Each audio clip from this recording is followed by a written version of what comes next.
Então, vamos nessa? Vamos lá. Pessoal, nesse item agora, vamos falar da responsabilidade por transferência. Mais especificamente, o Instituto da Denúncia Espontânea, prevista no artigo 138 do CTN. O Instituto da Denúncia Espontânea, disposto no artigo 138 do CTN, é questão praticamente certa em sua prova. É um dos institutos mais cobrados no mundo dos concursos públicos. Então vamos lá, vamos nessa. Veja, a transferência, a responsabilidade por transferência, se desmembra em responsabilidade de terceiros, responsabilidade por infração e responsabilidade aí por sucessão. Nesse bloco, vamos tratar da denúncia espontânea, que é quando a pessoa ela recebe um benefício em razão de se autodenunciar. É uma espécie de delação premiada no mundo do direito tributário. Ok? Então vamos lá. Então vamos falar aí da exclusão da responsabilidade pela denúncia espontânea. O contribuinte aí vai ter um benefício, que é o seguinte: a exclusão da multa. Aí você vai me perguntar, professor, vai excluir a multa moratória ou só vai excluir a multa de juros? Você vai agora conversar comigo sobre esse tema. A multa moratória ou de juros ou a multa denominada de punitiva. Existem dois tipos de multa no direito tributário. Esses institutos da multa diferenciada é por causa da época da nossa inflação. Então, o direito tributário estabeleceu uma multa pela simples punição da pessoa cometer a infração tributária, por exemplo, descumprir com a obrigação tributária de pagar o tributo ou a multa, e estabeleceu, além disso, uma multa em razão do simples passar do tempo, que é a multa moratória ou de juros. Verifique que a gente vai estudar aqui qual é o entendimento da jurisprudência. Se a denúncia espontânea exclui somente a multa punitiva ou se também vai excluir a multa moratória. Você vai ver comigo que o entendimento ainda é cambaleante. Existem decisões nos dois sentidos, mas está prevalecendo hoje a decisão que exclui os dois tipos de multa. Exclui tanto a multa moratória como exclui também a multa punitiva. Mas vamos lá, vamos ver isso. Então, segundo o artigo 138 do CTN, a responsabilidade é excluída pela denúncia espontânea da infração, acompanhada do pagamento do tributo devido, se for o caso, claro, dos juros de mora e da correção monetária. Perceba que sempre vai ser acompanhado dos juros de mora e a correção monetária. Quando o CTN fala isso no artigo 138, ele não está se referindo à multa. Além dos juros e da correção monetária, que sempre vai ter, existe, além disso, no direito tributário, a denominada multa moratória ou de juros. O que vai poder ser excluído é a multa punitiva e está prevalecendo o entendimento a multa de juros ou denominada também de moratória. Agora, os juros e a correção monetária em si, que é a mera recomposição do valor, a mera atualização do valor, não será excluído em hipótese nenhuma. Por quê? O CTN foi claro. E se for o caso, pagamento de tributo, juros e correção. O que vai ser excluído é a multa. Ok? Isso é importante. Juros e correção nunca é excluído. O que pode ser excluído é a multa moratória. A multa punitiva, sim. Entendimento consolidado. Exclui multa de punição. Agora, exclui multa moratória de juros, aí o STJ tem decisão no sentido que sim, no sentido que não, mas está prevalecendo hoje o sentido que também exclui a multa de juros, você vai ver isso comigo. Ou do depósito da importância arbitrada pela autoridade administrativa, quando o montante do tributo depender de apuração. Então veja, concurso aí de promotor de justiça do Paraná. A responsabilidade por infração à lei tributária é excluída pela denúncia espontânea, acompanhada, se for o caso, do pagamento do tributo devido e dos juros de mora correta. O que vai ser excluído é a multa.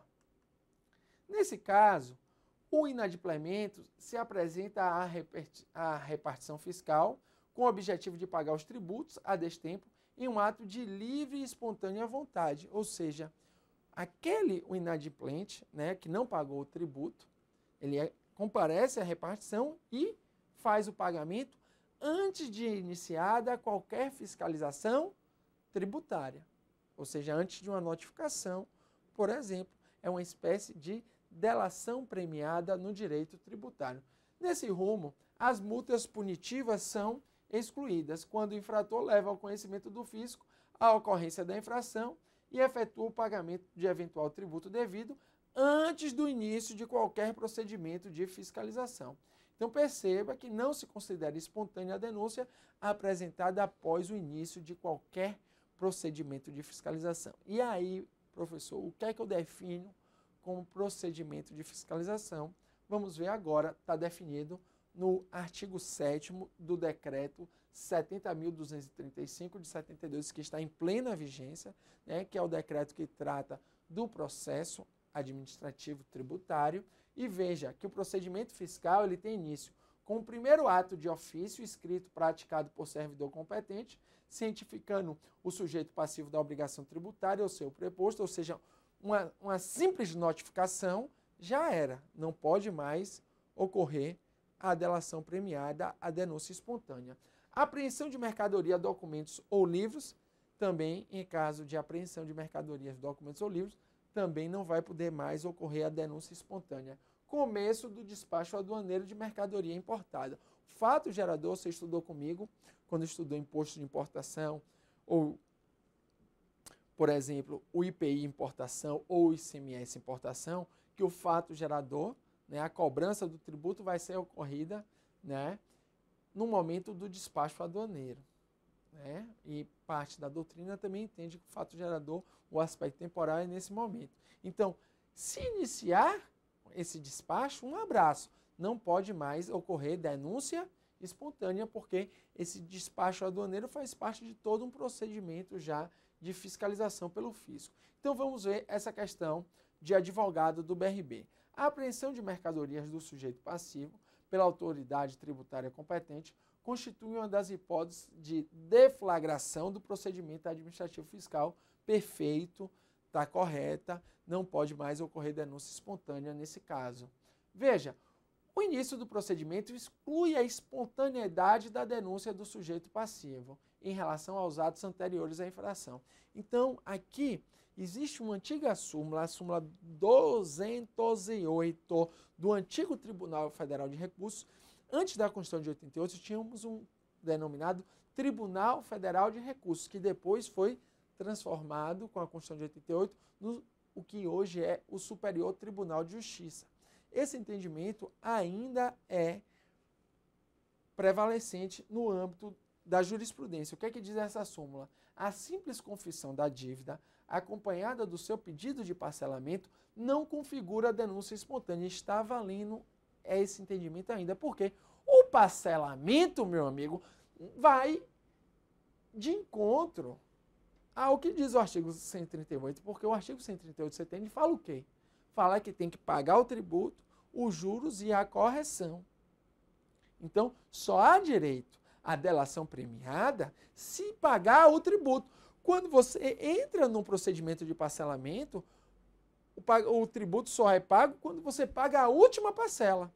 Então, você ingressar num procedimento de parcelamento tributário, uma das hipóteses de suspensão da exigibilidade do crédito não vai lhe dar o direito à denúncia espontânea. Só lhe dá o direito à denúncia espontânea se pagar o tributo e os juros. E aí vai ser, antes do início do procedimento de fiscalização, vai ser excluída a multa. Então, assim, a denúncia espontânea deve ser acompanhada do pagamento integral do tributo, dos juros de mora e da correção monetária. Né? Realçamos aqui um importante entendimento a respeito da denúncia espontânea no lançamento por homologação. É a nossa querida súmula 360 do STJ.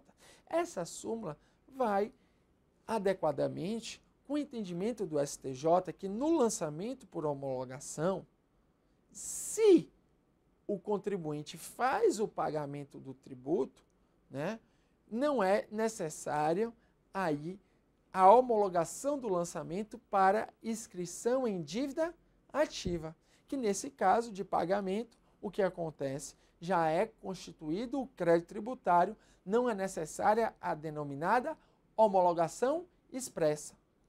Não é necessária a homologação do lançamento para inscrição em dívida ativa. Esse é o entendimento do nosso querido STJ. Por quê? Porque com a declaração que você faz, né, você reconhece a sua dívida, com esse reconhecimento de dívida, o crédito já está constituído. Então perceba que numa DCTF, numa GIA, em que você no lançamento por homologação, você faz a declaração tributária e não paga o tributo, por exemplo, o que é que vai acontecer? Esse não pagamento do tributo já pode ser inscrito em dívida ativa, em razão da sua confissão de dívida. A mesma coisa, como eu já falei, se você faz um pagamento, só que um pagamento parcial. Você faz um pagamento a menor do que você declarou, aquela parte que não foi paga, o fisco já pode escrever em dívida ativa. Então, não é necessário a homologação. Essa súmula 360 vai de acordo com esse entendimento, que diz o quê?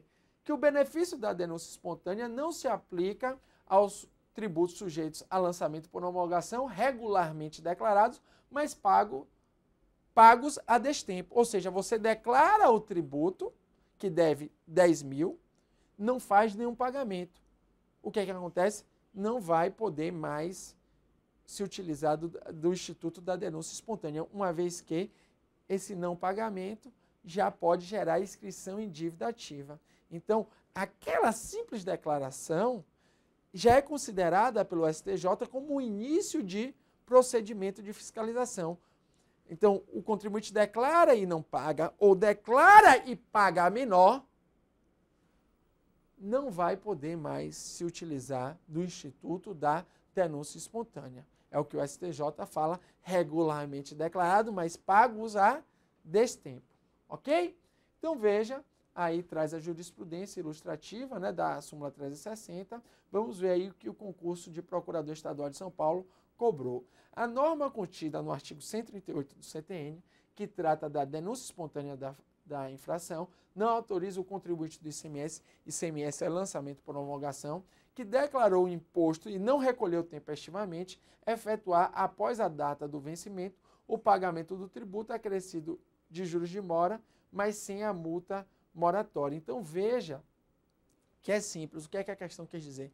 O tributo declarado, mas pago a destempo, né, não vai poder o contribuinte, se declarou o tributo, mas não pagou, não vai poder o contribuinte utilizar do Instituto da Denúncia Espontânea da Delação Premiada, a aplicação da súmula 360 do nosso querido Superior Tribunal de Justiça.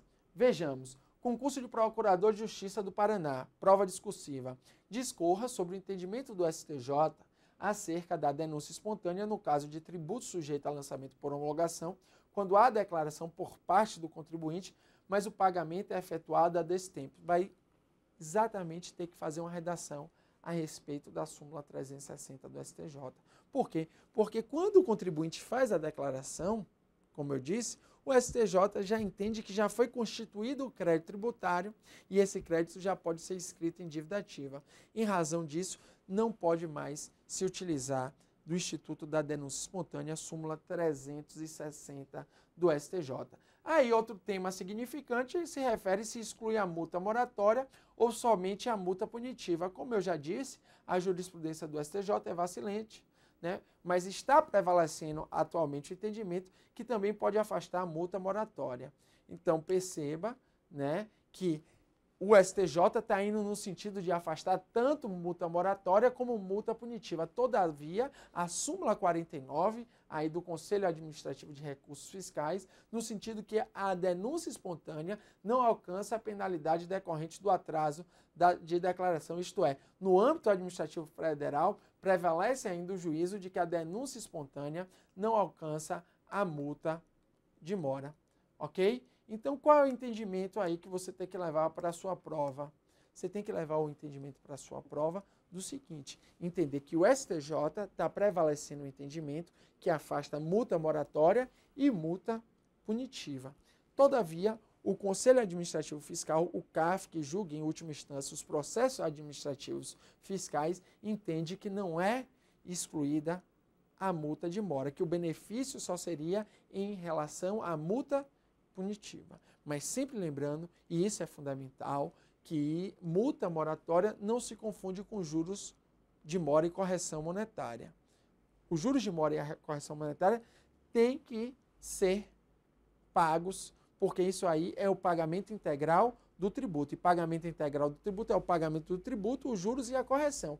Todavia, né, a multa é outro ponto. A multa por simples punição. Então, multa punitiva, excluída. Multa de mora, excluída também no entendimento atual, né, e que está se consolidando no STJ. Todavia, o CARF entende que não exclui a multa de mora. Pelo CARF, só exclui a multa punitiva, é o único benefício, segundo o CARF. Um abraço.